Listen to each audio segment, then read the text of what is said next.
A lot of texts with the same sort of theme, if you like. Julian says, "While I accept Manchester United played better yesterday than they did last season, it's a sign of how far they've sunk that 90% of their fans seem genuinely chuffed following a 1-0 home defeat to their traditional rivals."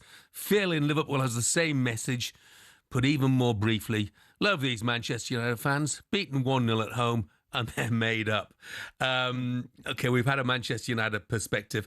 Let's hear from some Arsenal fans, shall we? 03717 223344 is the number to call. Darren Zaguna, he's given us a call. He's not happy with the United fans. Morning, Darren. Morning, Darren. Morning, Jeff. Morning, Ali. Yeah, to be honest with you, it's not even just about Man United fans. I just think the whole Premier League, the standard is so poor. The fact, I mean, I'm an Arsenal fan, and I think that this Arsenal team going forward is absolutely appalling. And the fact that we still went to Old Trafford yesterday and got a result, and the Man United fans are happy with that. We've got a player in Gyökeres who's played about 10 minutes of football, you know, and everyone's expecting him to hit the ground running. And like I say, I mean, don't get me wrong, Man United's new attackers, they did look good, but at the end of the day, they didn't stick the ball in the back of the net, and that's all that matters. Yeah.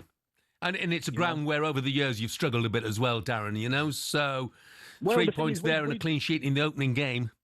Yeah, but we've gone there in the past, Jeff, and we've absolutely dominated, and we've come away without the result. So you know, it's just one of those things. But like I say, the fact, I mean, I have to put this out there. Like I say, I'm an Arsenal fan, and all of these Arsenal fans and these Arsenal fan channels and all that think Arsenal are in contention to win the league are absolutely having a laugh, because going forward, like I say, players like Martinelli and Odegaard will end up getting Arteta the sack, because they're just not good enough. They're not good enough going forward. Totally blunt in attack, you know, and you can't expect to win the league when you're competing against the attacking players of Liverpool and Man City. Yeah, Darren, thank you very much indeed. Thanks for the call, mate. Let's hear from Dan, who's an Arsenal fan. Morning, Dan. Morning, Dan. Morning, guys. You're right. Yeah, well, very good. You. What did you make of it all?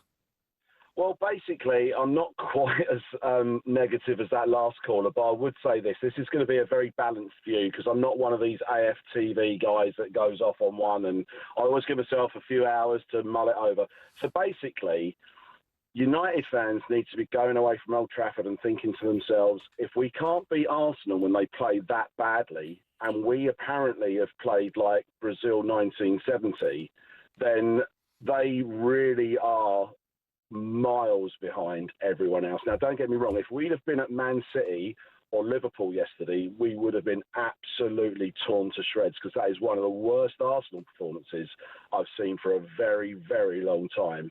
We had one decent game in pre-season. The last caller was right about Gyökeres, particularly the bigger, bulkier guys. They take a little bit longer to get up to it physicality-wise, which Gyökeres is. He's a big boy. He's a big old unit. So he's had virtually no time because of the drawn-out, transfer saga that was him coming to us. But we are going to have to improve massively, and we will do, and I think that's a real concern for the rest, because we've got 3 points at Old Trafford and played really, really badly. Dan, I think your point's a valid one, because if I'm Manchester United, you've got to take positives from the game, and in particular new signings. But equally, from Arsenal's point of view, mate, you and I both know you will play far better than you did yesterday. However, what do we say every week? The sign of a good team, the sign of a team that wins titles, is winning 3 points, particularly on the road when you don't play particularly well. 100%. And if we were talking and it was 1997, we probably would have lost 8-2 again with a performance like that. But our strength in depth is spot on. Our defence, we are so hard to break down. Gabriel and Saliba, when they don't do the attractive Rolls-Royce type defending, they'll throw themselves in front of absolutely everything. So they've got that about them as well. They've got that never say die Tony Adams approach, but they've also got that calm, composed approach when they need to as well. And every team's going to be a bit rusty. I thought Liverpool were fortunate with their forward line, their attackers, and again, Salah made the difference. But that game could have easily ended up 2-2 or maybe even 3-2 to Bournemouth. And I think it's just testimony to whoever wins the league this season, I genuinely think will be winning the toughest strength in depth Premier League that we've seen for a very, very long time. Dan, thank you very much. Have a great day. Cheers, Dan. Cheers. A lot of people having fun at Manchester United's expense. Rob in North Wales says, morning, Jeff and Ali. I'm heading to Manchester for work today. Could you let me know when the open top bus parade is celebrating the 1-0 defeat so I know where to avoid? talkSPORT Breakfast, waking you up Monday to Friday morning from 6 a.m.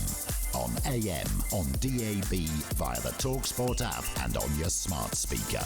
talkSPORT.